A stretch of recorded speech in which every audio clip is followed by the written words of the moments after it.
Тема контроля за расходованием бюджетных средств стала сегодня ключевой на первом еженедельном совещании правительства Коми. Это новый формат работы Кабинета министров. Кроме того, теперь на совещании помимо премьер-министра присутствует и Сергей Гапликов. Любовь Лапина сообщит подробности.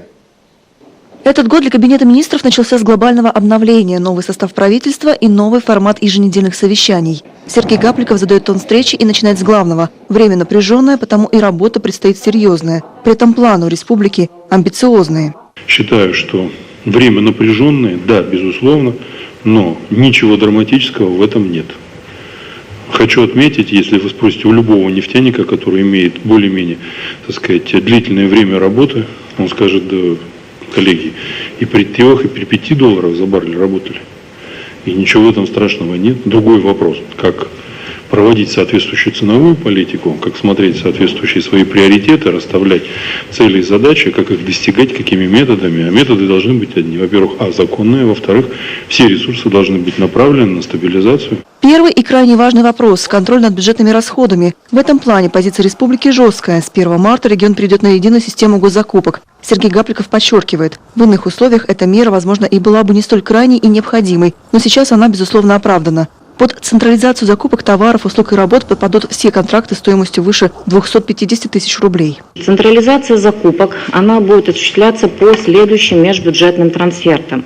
Это субсидия на обеспечение мероприятий по переселению граждан из ветхого и аварийного жилья. Это все субсидии, которые мы предоставляем муниципальным образованиям на строительство и реконструкцию объектов муниципальной собственности. И также субсидии, которые предоставляются в рамках дорожной деятельности. Как отметила Галина Рубцова, в прошлом году Минфин провел выборочный мониторинг закупок. В итоге практически в каждом случае фиксировались нарушения. Теперь этот функционал отойдет ее ведомству. Это позволит более качественно готовить документацию. Отсеять недобросовестных поставщиков, а сами средства будут централизованы на уровне республики. Поможет в этом деле и сформированная единая служба заказчика. Она появится на базе Минстроя. В каждом министерстве, особенно в социальной сфере, есть специалисты, которые знают нормативы, правила, соответствующие требования к тем или иным зданиям, сооружениям.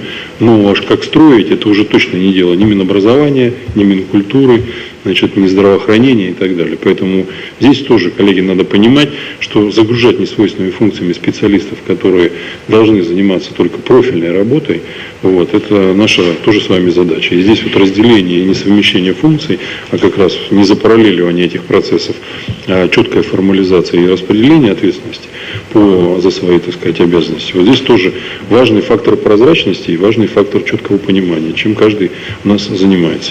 При этом авторский надзор со стороны заинтересованных министерств сохранится. Еще один важный вопрос, который также сегодня рассматривали на первом совещании правительства – диспансеризация. За прошлые годы осмотр врачей прошли 340 тысяч жителей Коми. Это половина всего взрослого населения республики. И только в последний год медикам удалось выполнить план.